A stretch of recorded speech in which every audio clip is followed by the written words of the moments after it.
శ్రీమాత్రే నమః. అందరూ బాగున్నారని ఆశిస్తూ మనస్ఫూర్తిగా కోరుకుంటూ ఉగాది శుభాకాంక్షలండి ప్రతి ఒక్కరికి.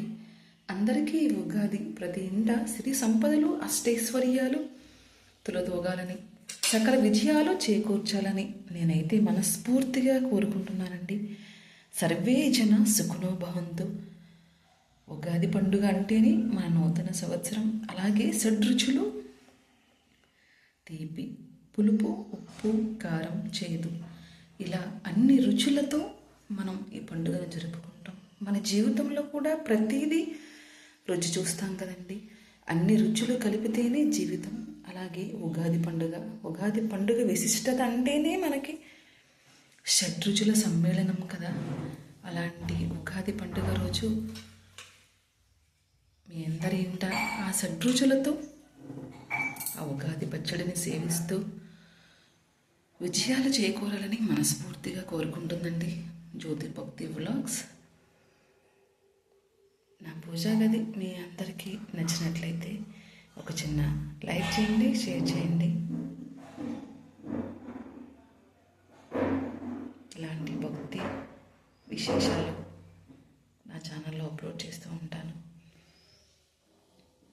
జీవితంలో తీపి, పులుపు, కారం, ఉప్పు, చేదు ఇవన్నీ కలిస్తేనే మన జీవితానికి ఒక అర్థం.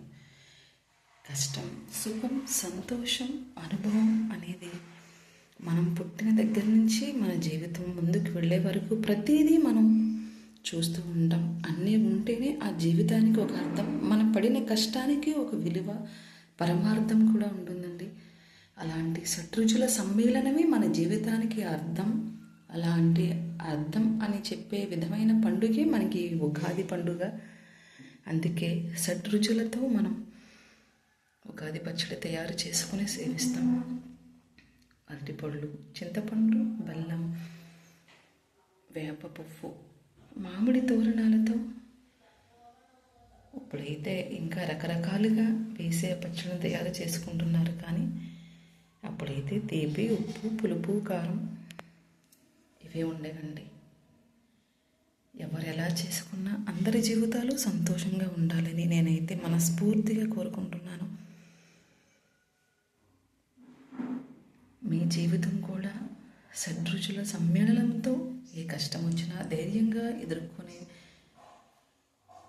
ఓర్పుతో మీ జీవితాన్ని ముందుకు తీసుకెళ్తారన్నారని, మీ అందరూ నా భక్తి ఛానల్ని ముందుకు తీసుకువెళ్ళాలని జ్యోతి భక్తి వ్లాగ్స్ చిన్న లైక్ చేయండి, షేర్ చేయండి, సబ్స్క్రైబ్ చేయండి. మరో మంచి వీడియోతో మీ ముందు ఉంటుంది. Thank you so much. మరొక్కసారి అందరికీ ఉగాది శుభాకాంక్షలు.